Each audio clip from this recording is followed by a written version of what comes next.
It's Friday morning, and it's time for Fridays with the Finest here at WRMN AM 1410 and WRMN Radio on YouTube. Scrambling that YouTube feed together to get us on the air here on a Friday morning, and we're joined by Badge 240 this morning, Anna Lalley, Elgin Police Chief, on a Friday, getting ready for November, getting underway today, Chief. It's already November. Comes and goes fast, doesn't it? Yeah. I mean, this year went by pretty fast, and I'm not going to complain. So. Yeah. Yeah. So. Well, thanks for stopping by on Wednesday. Yeah, absolutely. I was, like I said, I do listen to your show sometimes. Thanks. Sometimes I don't. Yeah. Just when you're mad at me.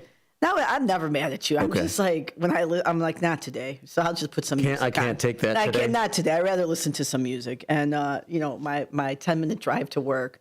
But I was glad that I knew it because I wasn't here last week. I was sick. I couldn't even talk, so it was like there's no point of me. My allergies. I think I had a little cold. I'm not sure. I couldn't even talk. So, wow.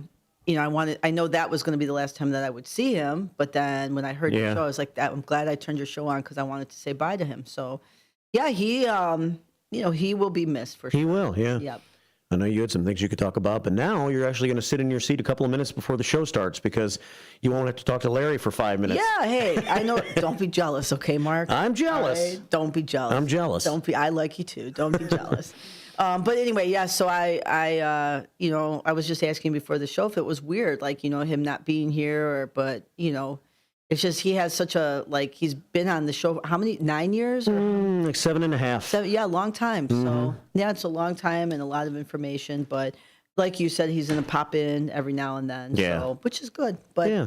All right, so I have a bunch of stuff to talk about. Like I said, I wasn't here last week, so I want to just hit on a couple things. Okay. And then some upcoming events and talk shots fired, talk some, analysis that we've done, because I know that we just put out an update on Wednesday, so I want to make sure that everyone has the right information. Okay. So let's start out by, when I wasn't here that weekend before Nightmare on Chicago Street, and I just want to publicly say thank you to everybody involved in that. Including the officers, fire departments, city workers, everybody, and the community. I think the number over 20,000 is what I've been hearing. I never heard a number. Yeah. I think that's where it's at, maybe 19, 20,000. But, for that big of an event, we had no major incidents. And so that, again, is a tribute to the men and women, everybody who comes together and make sure that that's a safe event for the community. So I wanted to just say that publicly because I haven't had a chance to do that. And it's been 12 times now, 12 nightmares, I think, that we've had. And really, all 12 times we have not had a major incident, right? I mean, there may be a fracas here and there, a little skirmish or whatnot, but nothing major in all these years. So it's just been amazing. The community and the security, the police department and everything, all the components coming together. Yep, So. and it takes a lot of work to do that and to make sure that, it's planning and asking the hard questions and why are we doing this? And so sometimes, that critical analysis that takes place after an event because we want to try to make it better for the next. It's not criticism. It's not when we have these meetings and I'm asking, why are we doing this? Where are we putting this? What's going on with this? That's because the community expects and deserves a safe event. And we have to be we have to be professionals and we have to make sure that we're questioning ourselves and criticizing ourselves and making sure that we're, can we do this better or what should we do here? So thank you to the men and women of the police department, fire department, city staff, everyone, and the community for a great event. So, that is one of my favorite events. I look forward to it every year. So I've been at every single one. I think only one where I had to fly out to California for something, but I did show up to the briefing and stayed like a half hour. Yeah. But I've seen the evolution. I mean, I've seen how it was the first year and the props and then, the planning and, when Barb Caselico was in charge of it. I mean, that's Barb's baby, right? She was the one that kind of created that. Mm-hmm. So she's done an amazing job, and Amanda's just taken it and run with it. So great work. Yeah, and I think some of the recent complaints in the last couple of years have been about, should the city make it more of a weekend event as opposed to just a 6-hour event because it involves so much planning and so many hours. I think that maybe we're starting to see that just a little bit. I know they had some Friday night activities to try to lead us into Nightmare on Chicago Street, and even though kids were still kind of discouraged from coming on Saturday night, they were allowed. And so this was a Yeah. little bit different. It wasn't like a no, don't bring your kids kind of thing. So it's opening up a little more as the time goes on. Yeah, I mean, and again, the kids too, there's stuff that is appropriate for kids. The later it gets, it's not, it is an adult environment, right? But for the kids to come that first hour or something and just enjoy the theatrics of it, the props, kind of, take some pictures, so that they enjoy themselves. So, yeah, so thank you to everyone. Also, last week, my week is just all, I think, yes, last week, we held our Halloween event. So this is our 4th annual Halloween event.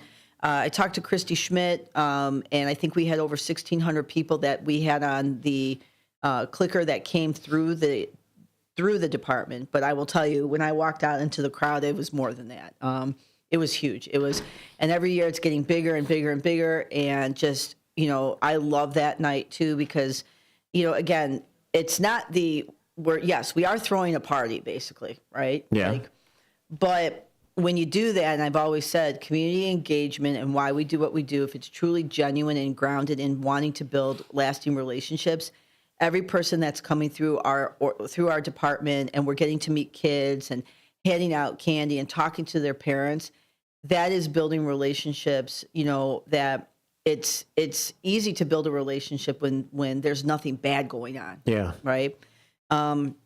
So, to see all the people, I walked out by, we were up in our, you came to our office the other day, you kind of saw our theme. We did like a Beetlejuice theme when you right. So right. It was just, we spend a lot of time putting that together and kind of, making sure that it's done right. So when kids walk through there and you hear the kids and they're like, oh my God, And then my commander, Matt Udelhoven, dressed up as Beetlejuice, and he did an awesome job. So that's because he's not forced to do that. That's not his, part of his commander role. Yeah. But he got into the spirit, and these kids were they were going crazy. And it was so fun to see, and their parents were smiling. The kids were smiling.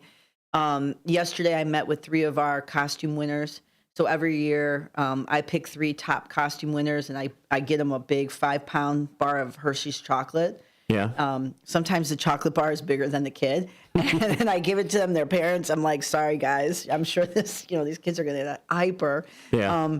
But it was great. And so I want to say thank you to everyone at the police department, especially Christy Schmidt, and Danny of our CRCP, our crime-free housing officers, Sergeant Gutierrez, all those guys, our rope officers, everyone in the agency for coming together, getting into the spirit, right, and having a fun couple of hours. So when I walked out, at one point, I just walked out by myself, and I just kind of stood there, and I was like, wow, like, it's just a different feel. Like, when we did it our first year, and when we did it, it was, during 2020, and there's a lot of different things going on, and the sentiment of policing, and, and the work that the department has put in with the community, and constantly scrutinizing ourselves and how can we get better and what can we do, and listening to the criticism. And when I walked out there just for a minute, and I just kind of stood there, and I was like, wow, like, you feel it, you feel the good energy, you feel it, like this is what we work for. It's to make sure that our community respects us and trusts us, and we are not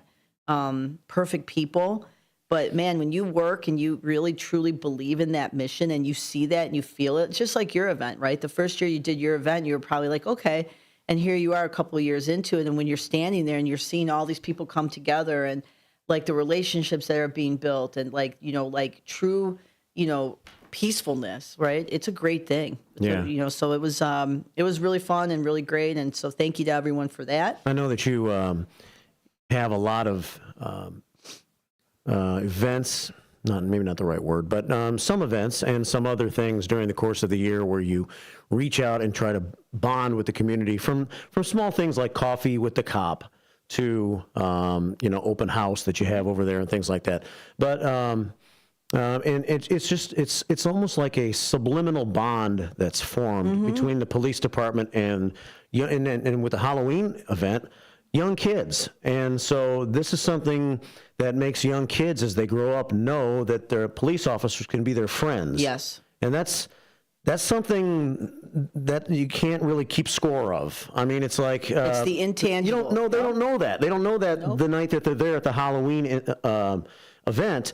But 5 years down the road or 10 years down the road, they won't feel intimidated when they come around the police. Yes. And it'll be because they came to that event years ago and they bonded with the police. So that's where these community type events make a big difference. On down the road, they don't even know it at the time. Exactly. And I think it's that sentiment of, changing the narrative of what people think police officers are. And, we're very serious people. We're always, it's, business, business, business, serious, like, but to take a couple hours and let people see, that we are, we're humans and we like to have fun and we laugh and, we want to engage with our community and have real relationships. And, you change the narrative of policing. So, 10 years from now, right, which, some of the officers in the building, including me, we're never going to get to experience the benefit of that. But this is why you do things now for the future and for the future generations, because you make it better than when it was given to you. And that is, you will have people criticize you. You will be misunderstood. Why aren't they on the street? They're here having a Halloween party. It's the whole gamut of things that I could sit here all day and, right? But, when you explain to people, this is kind of what we're trying to do and this is our why, right? And making sure that people know, like, this is how things get better. If you truly believe in it and you do it and you're focused on it and and it's genuine, right? Like when you talk to people, that relationship is not just because it's the accolades and we love the police. It's sometimes they're going to come and tell you, you guys messed up. I'm very upset about this, but since I have a relationship with you, I'm going to call you instead of going on social media and making all assumptions. I'm just going to, and that's happened to me many, many times because there's a relationship. Yeah. And I'll say, I really appreciate you calling me and giving me, like, let's have the conversation. If we misstep, then we'll correct it. If there's just miscommunication and you're just not aware of everything, let me help you to explain it, right? So the bad part, I've always said, when people are very happy with you and things are going great, that's great, right? And everyone, I mean, that, right? It's just like, but on the flip side, when people are not happy and they're upset and they're criticizing and they're questioning, it's not necessarily fun. I mean, it's not, but that to me has always been the thing that I value. And because that's the thing that keeps that little thing in your head saying, you know what, we need to do better. We need to do this. We got to do this. You can never just say, check, check, check, we're done, right? Like, so the criticism is actually great opportunities, right? Now, done the right way, right? As long as people are not swearing and call it, like, although they can swear, right? I get it. But, professional and not making it divisive in terms of like a personal thing. So if people feel like they have bonded with you a little bit and then they get mad about something and they come to talk to you about it, they might come and talk to you about it because now there's a mutual respect going on. Yes. They're not going to come and yell at you. They might, but which is fine. I've been yelled at. It's but okay. Maybe because of some of these efforts that are made to form this bonding between the police and the community, the yelling becomes regular talking instead. Yeah. And then you can get more. Then you can actually get more of a solution done if you're talking to someone instead of yelling, right? And it's important to me that the young officers and all the officers here develop those relationships because people are not going to be here forever. And you want this momentum to keep going because especially when you have to deal with some very difficult things and, that things that, probably are not, probably weren't necessary. However, in the end, you realize it's probably made the organization better, right? And so, but you have to be able to and willing to kind of, go through that. But you hope that somebody, nurtures that and continues it and cultivates it. And I want the officers to have great relationships with the community, and I want them to get to know the community to get to know the officers. They're not what you see when, we're not perfect, obviously, right? We're a police department. Anytime something happens, it's front and center, as it should be. But we're also, really good, great people working very, very hard. And it's very important to me that continues, right? So, but anyhow, so I want to mention that then.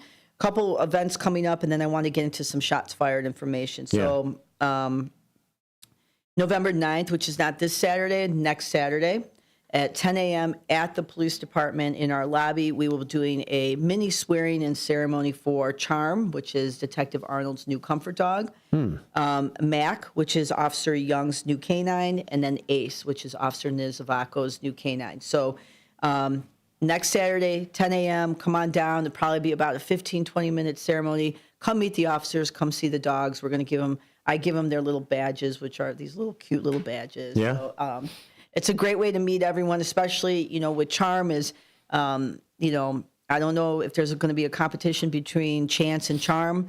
I don't know. But I will tell you that, she's going to be a fan favorite, I think. Yeah? Yes. So come on down. Charm, Ace, and Mac. Charm, Ace, and Mac. Yeah. Yeah. Then on the 16th, which would be the Saturday after that, we have partnered with the Autism Hero Project. So Tamika has been on the show. We do our autism event every April for autism awareness. We are partnering with them on November 16th at 1 o'clock at Judson. In their chapel, we will be doing, they've created a documentary, so it's going to be a screening of this documentary, basically talking about the critical need for first responders to have autism training. So it's about a half-hour documentary. We're going to do some opening remarks, watch the documentary, and then have some Q&A with some light refreshments. So about a 2-hour event. It is, I think last count, there were over 90 people that were going to come and attend. Really, really great. I want to say thank you to Tamika, Autism Hero Project, for their partnership and what they do as advocates to ensure that the law enforcement community is equipped and appropriately equipped to to be aware of people who are in that community and how to respond and respond appropriately. So, Tamika, high energy, she's been here. I love it. I love it. I love it. She's just, she's a powerhouse and she's just amazing. So if anyone can come on out, again, November 16th at 1. Okay, so let's talk shots fired. We have about 15 minutes here. So let me start out by talking about the cases that we did. We released some information about some case updates. Yes. So just for everyone's reference too, our last shots fired event was on October 27th, and that was at 3:40 in the morning on Shawford Way. We did put out an update on that yesterday as it relates to the one on Shawford Way. We were responded to this residence. There was an adult male subject, non-life-threatening injury, transported to a hospital. This incident occurred inside of a residence where all parties are known to each other. A firearm was discharged. Again, that investigation remains ongoing with all parties involved, and again, known to each other. Yeah, so it's not closed. Not closed. But everybody that's a part of that is known. Yes. Yep. And now it's just so the investigative part, when we say it's ongoing and parties are known to each other, we're not looking for anyone else. They're in the active process of either working towards charges being filed or charges not being filed based upon the investigation. So, but we're not, it's an isolated incident. People are known to each other inside of a residence. So will there be another update put out then? Yes. If we have charges or if there's something significant, we will. We wanted to do some updates. Again, the updates that we posted yesterday, these were investigations over this past month, where a person was either struck by gunfire or we had taken into a person was taken into custody at the time of the incident. So absent just a shots fired incidents where we show up and just evidence recovered, we didn't do any updates on those. You can find that on our transparency site. The next update was on October 4th. This is the 600 block of St. Charles. Officers arrived. There's evidence of gunfire. While they're investigating that, a male arrived at a hospital and with non-life-threatening gunshot wound. And again, we were able to confirm that they were related to the incident on St. Charles. That still remains under investigation by our Major Investigations Division. If there are any substantial updates, again, whether charges are filed or not, we will make sure to notify the community. So in that one, it's not necessarily known who the... No. Okay. Yes. So that one is still under active investigation. Okay. And that's why we are telling people, everyone's been identified, right? If we know, so that people know this is isolated. We're working on trying to figure out if we're going to have charges or not. So that one, at this time, it's still under investigation, and we do not know who the subject of the person who was the suspect. Okay. The next one after that was with the 1200 block of Fleetwood. That was on October 5th, and that one was at 11:47 in the evening. Again, reported shooting. We arrive, an adult male with gunshot wounds, transported to the local hospital. In this incident, all parties are known to each other, and charges in the case have been declined at this time, and the case is considered closed. So how that happens, an investigator will work with the Kane County State's Attorney's Office or Cook County State's Attorney. In this case, it's Kane County. Based on the facts of the case, they can choose to pursue charges or not. And again, at this time, that does not mean that charges may not be filed later, but at this time, we're considering that case closed with no charges being filed at this time. So Charges could still be filed? depending on what comes up later in the investigation, if new information, sometimes you have victims who, and I'm not saying in this case specifically, but sometimes that happens where you might have a victim who is uncooperative to begin with and then may change their mind. Or you may have somebody that, upon further investigation, we learn further where there's an ability to charge. So the state's attorney has to look at the case and say, does this meet the statute? Are we going to be able to, say or prove this in a court of law? So there's a lot of investigation that sometimes, people come forward with new information. We may reopen the case. It just depends. Because, that would be, I'm just trying to think of what scenario would happen where someone is shot and another person, everybody in the case is known. A victim chooses not to prosecute. Maybe there's a self-defense component. Maybe there's a whole host of things that could happen.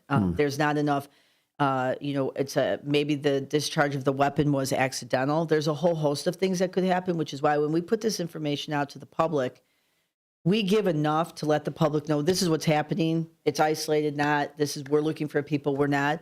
But then it takes a while to kind of vet through what's actually going on, right? So, and eventually the state's attorney will work with the detective, and then it's up to them to choose whether or not that we're going to charge, not charge. But the victim also plays a role in that, right? Now, you could also have some other type of charges, right? Is the person lawfully able to have a gun, right? So there could be some ancillary charges outside of just the actual shooting. So it does take a little bit of time, and that's why we wanted to just put some updates, because we did have a block of them that happened together. Right. And then the last one was October 18th. At 8:50, we responded to the area of Van and Elford for shots fired. 3 minutes later, we responded to the area of Warwick Place for shots fired. We were able to confirm that, yes, there were shots fired at these locations. A subject was taken into custody that evening, and these two cases are considered tied together with all involved parties, and they're continuing to investigate these incidents, which they are related. So there may be charges coming forward that's still ongoing. So if there's an update to that, we will let the community know. Again, when we take someone into custody that night, it doesn't mean that they get charged that night, right? It means that there may be additional work to do. It may not be. So there's a lot of stuff that goes on in these cases, and it's very complex, right? It's not as simple as just shots fired, arrest, done, right? There's a lot of stuff before you charge someone in the criminal justice system. The victim plays a part of that. Statements, witnesses, evidence, physical evidence, forensic evidence. There's a lot of things that have to be done before someone actually gets charged. Because that's been 2 weeks, so it makes you wonder. It makes maybe a person wonder what all has to happen before someone actually finally gets arrested or charges are filed. A lot. Yeah, there's a lot. There's, especially if you're waiting on forensic evidence, if you're waiting on video evidence, if you're going to do an analysis of someone's phone, you have to do a phone analysis. If you're waiting for search warrant returns, right? Because you want to get into someone's computer or their phone. There's a lot that needs to be done. So it's not what people see on TV, right? Like that's very rarely do you have something where there and those things, there might be enough to charge, and the state's attorney may say, we're charging them right now, but we still need you to do A, B, C, and D. So, the detectives are still working it even after someone is charged, especially if there's search warrants involved. If you're serving a search warrant to a phone company, for example, they're not going to give it to you the next day. Do you know how many search warrants that they're getting? If we need to do an exam on a computer, a forensic exam, that doesn't just happen in one day. So, but this is good for people to know and have people get this information so they can kind of understand the complexity of cases and why sometimes it does take longer and why sometimes people aren't charged. Yeah. Well, I guess I'm just thinking I understand. Yeah, I'm not arguing. I'm just saying if there was a shooter involved here and they are going to be charged eventually, and it's been 2 weeks. In the meantime, this person's out. more than likely, and could possibly be dangerous. But all this stuff is still happening to see if he's ultimately going to be arrested or not. Yes, because the thing is that before you charge someone, you have to make sure that it's the right person. You have to make sure that there's enough to charge, and that's up to the state's attorney, right? So, like I said, a lot of times, sometimes people are charged, and because there's enough where the state's attorney says go, but then they say we need some more. We need some more too, right? So they're looking at it from the perspective of the trial, the case. Are they going to meet the burden of proof in a court of law? So there's a lot more that they need that our detectives may need to provide. So we will keep the community posted and updated. All the information in terms of our shots fired, Transparency Hub, go on our gunfire model on there, and anything with cases, arrest, in progress. To give everyone a snapshot too, just where we are year to date. So year to date, we're at 59 shots fired incidents. Last year at this time, we were at 44. That's a 34% increase from where we were last year. In terms of gunshot victims, this year we are at 13.